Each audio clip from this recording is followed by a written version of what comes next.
Qual o impacto da qualificação da mão de obra direta no PIB de um país? O PIB é o valor de mercado de bens e serviços finais agregados num determinado período. Nele está incluso o valor de bens tangíveis e serviços intangíveis. Uma das abordagens para medir o PIB é analisar a renda. Assim, pode-se dizer que o PIB é a soma das rendas recebidas pelos produtores do produto, incluindo os salários recebidos pelos trabalhadores, impostos e os lucros recebidos pelos proprietários. O volume de produção de uma economia depende de dois fatores: as quantidades de insumos, trabalho, capital, matérias-primas, utilizadas no processo de produção e a produtividade A dos insumos, ou seja, a eficácia com que são utilizados. Desse modo, podemos calcular o PIB através da função de produção, que é uma expressão matemática que relaciona o volume de produção obtido com as quantidades de capital, K, e de mão de obra utilizadas, N. O símbolo A é referente à produtividade total dos fatores. Aumento na produtividade corresponde a melhorias na tecnologia de produção ou a uma outra mudança qualquer na economia, que possibilite a utilização mais eficaz de capital e trabalho. É dado pela seguinte função.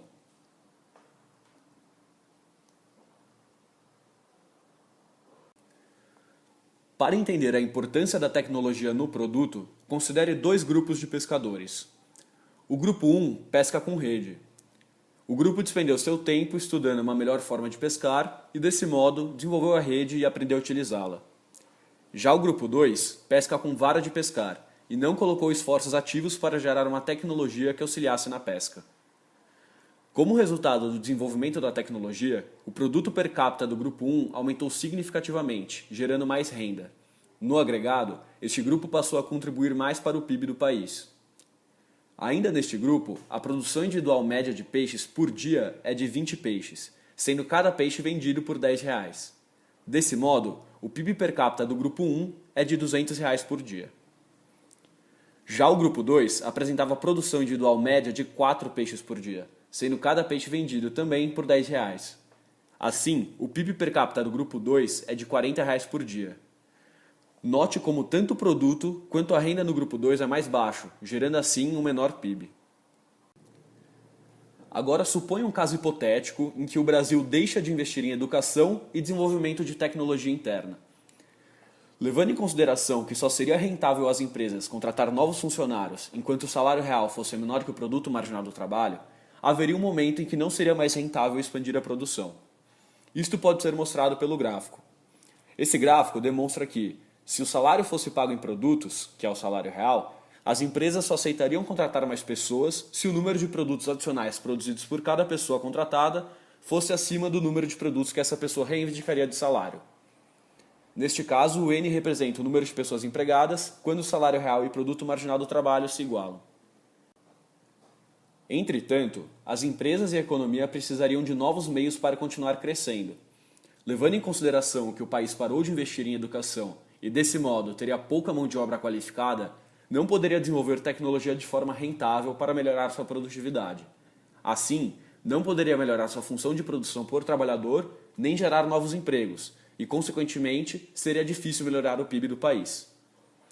A solução mais tangível nesse caso seria importar tecnologia para poder melhorar a produtividade. Isto geraria novos empregos e permitiria que a economia voltasse a crescer. Entretanto, ainda não temos uma solução ótima. Caso um país não tenha mão de obra qualificada para produzir tecnologia internamente, este não terá capacidade e nem competitividade para produzir muitos bens com alta rentabilidade e potencial de crescimento. Ou seja, como o país importa muita tecnologia, a produção de fatores de produção que poderia gerar renda para a população do país, gera renda para as pessoas do país do qual o fator de produção é importado. Por exemplo, por não haver mão de obra qualificada no Brasil, não se produz internamente uma máquina hipotética X que automatiza a produção de artigos de vestuário. Essa máquina é produzida nos Estados Unidos e vendida ao Brasil por $5 milhões cada. As empresas brasileiras consomem cerca de 1.000 máquinas desse tipo por ano. Apesar das roupas produzidas por essas máquinas gerarem renda para o Brasil, esses $5 bilhões referentes às máquinas não foram gerados internamente no Brasil, pois não havia qualificação suficiente para tal. Isto não significa dizer que o país nunca deve importar fatores de produção, uma vez que existem momentos em que é melhor importar um fator, principalmente quando o país exportador é especialista em determinada tecnologia, pois isto faz com que o fator se torne mais barato. Entretanto, importar todos os fatores de produção, ou a grande maioria deles, sem aproveitar que o país teria a possibilidade de produzir internamente, gera menos renda do que realmente poderia ser gerado. E essa renda não é gerada justamente porque não há mão de obra qualificada no país. Já a possibilidade de permitir a entrada de multinacionais estrangeiras em território nacional significa remessa de lucros ao exterior. Entretanto, na grande maioria dos casos, é a saída mais viável para manter a economia do país funcionando e as taxas de desemprego estáveis, pois essas multinacionais geram empregos em território nacional e são taxadas em território nacional, proporcionando renda à população e receitas ao governo. Não obstante, continua sendo problemático para um país ter uma grande parcela de seu PIB proveniente de multinacionais estrangeiras em território nacional, pois isso gera dependência. Para nossa análise, pode-se levar em consideração também a Lei de Okun, na qual a estagnação do PIB, o baixo crescimento do PIB ou o decrescimento do PIB significa um aumento na taxa de desemprego. Levando em consideração que produtos de baixa complexidade geram menores margens de lucro e apresentam baixa expectativa de aumento de lucratividade, em algum momento poderá haver estagnação no PIB, resultando em crises e aumento do desemprego. Segue a fórmula da Lei de Okun calculada para o Brasil, na qual G igual a variação do PIB e U a variação da taxa de desemprego, ambas as variáveis dessazonalizadas. Note que, quando a variação do PIB é zero, a variação da taxa de desemprego é 12,14%. Ou seja, um país em que a grande maioria das empresas apresenta baixa ou nenhuma expectativa de crescimento poderá ter sérios problemas. E ainda existem mais problemas. É difícil incentivar a formação de mão de obra qualificada em um país em que grande parcela das famílias vive com baixa renda e não tem nem dinheiro e nem tempo suficiente para pagar uma melhor qualificação. Ademais, uma questão mais sociológica é a falta de incentivo para qualificar-se em uma sociedade que não valoriza a qualificação. Também seria difícil a formação de uma boa rede de ensino público em um país em que empresas nacionais geram margens de lucro menores, gerando arrecadação governamental menor também. Por muito tempo, a educação no Brasil foi sucateada, havendo diversas escolas públicas em estado precário. Atualmente, segundo o IBGE, apenas 11,3% da população adulta apresenta nível superior. Segundo dados do MEC, em 2012, 17,2% do investimento público total brasileiro foi destinado à educação, sendo, segundo a OCDE, um dos países que mais investe em educação no mundo. Não obstante, ainda nessa linha, segundo um relatório de 2016 da OCDE, o Brasil gasta anualmente $4.300 por estudante, desde o ensino fundamental até o superior. Porém, a média da OCDE é de $9.300. Entretanto, compete a análise que o custo do sistema educacional não é o mesmo para todos os países. Por exemplo, os professores no Brasil, em média, demandam salários mais baixos que os professores de muitos países desenvolvidos.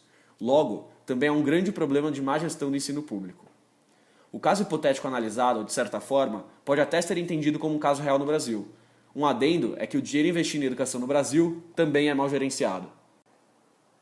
Por fim, podemos concluir que o investimento em educação é essencial para um país, pois permite a geração de maior renda à população, garantindo maior PIB. Um país que não investe em qualificação de sua população corre o risco de ter seu PIB estagnado ou haver baixo crescimento deste. Como foi demonstrado na Lei de Okun, decrescimento, estagnação ou baixo crescimento do PIB pode ser relacionado ao aumento do desemprego. Este vídeo não discute os malefícios do aumento do desemprego, porém todos sabemos que este pode acarretar em pobreza, crises, entre outros. No caso do Brasil, a fim de gerar mais renda à população, é necessário investimento em educação, aliado a um melhor gerenciamento do sistema educacional. Além disso, o país deve investir mais em pesquisa e desenvolvimento tecnológico, principalmente em áreas menos pesquisadas e exploradas no exterior.